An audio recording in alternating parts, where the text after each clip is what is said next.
Hello दोस्तों, आपका बहुत बहुत स्वागत है हमारे चैनल पर। आज की कहानी का शीर्षक है माँ की ममता। तो चलिए सुनते हैं आज की ये कहानी। एक छोटे से कस्बे में प्रदीप नाम का एक लड़का रहता था। बचपन में ही पिता की मृत्यु हो जाने के कारण परिवार की आर्थिक स्थिति बड़ी दयनीय थी। प्रदीप की माँ कुछ पढ़ी लिखी ज़रूर थी, लेकिन उतनी पढ़ाई से उन्हें नौकरी कहाँ मिलने वाली थी।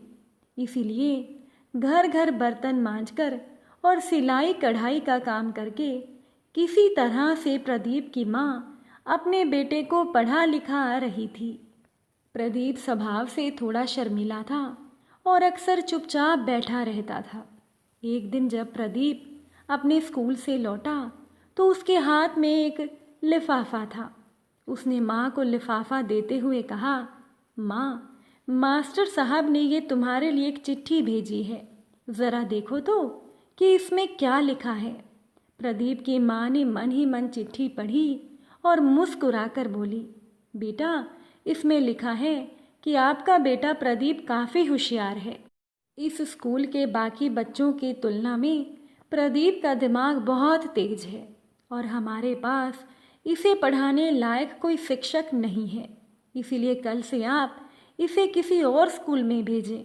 ये बात सुनकर प्रदीप को स्कूल ना जा सकने का दुख तो हुआ, पर साथ ही साथ उसका मन आत्मविश्वास से भर गया कि वो कुछ खास है और उसका दिमाग बहुत तेज है। प्रदीप की माँ ने उसका दाखिला एक दूसरे स्कूल में करवा दिया। समय बीतने लगा।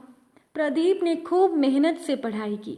आगे चलकर उसने सिविल सर्विसेज परीक्षा भी पास की और प्रदीप आईएएस ऑफिसर बन गया। प्रदीप की माँ बूढ़ी हो चुकी थी और कई दिनों से बीमार भी चल रही थी और एक दिन अचानक से प्रदीप की माँ की मृत्यु हो गई। प्रदीप के लिए ये बहुत बड़ा आघात था। वो बिलख बिलख कर रो पड़ा।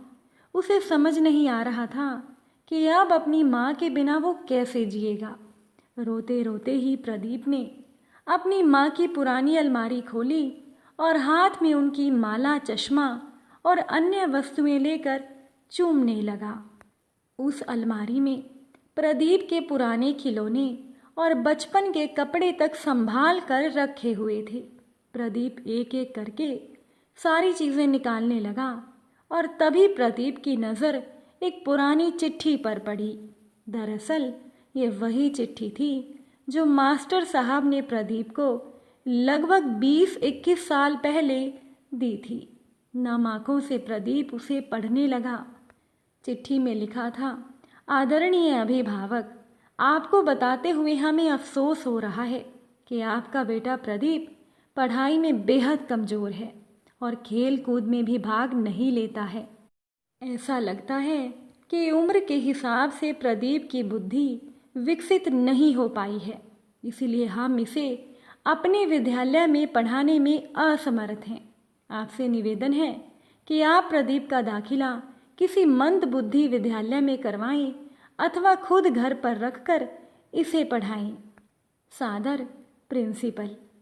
अब प्रदीप जानता था कि भले ही अब उसकी माँ इस दुनिया में नहीं रही, पर वो जहाँ भी रहेगा, माँ की ममता और माँ का आशीर्वाद सदा उस पर बना रहेगा। दोस्तों, भगवान सभी जगह नहीं हो सकते, इसीलिए भगवान ने माँ बनाई। माँ से बढ़कर त्याग और तपस्या की मूरत भला और कौन हो सकता है।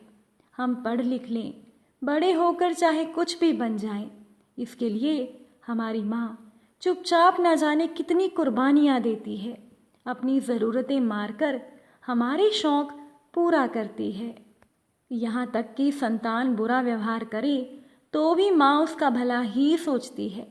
सचमुच माँ जैसा और कोई नहीं हो सकता। आप सभी को अगर आज की ये कहानी हमारी अच्छी लगी हो तो चैनल को सब्सक्राइब ज़रूर कीजिएगा। कहानी सुनने के लिए आप सभी का बहुत बहुत धन्यवाद।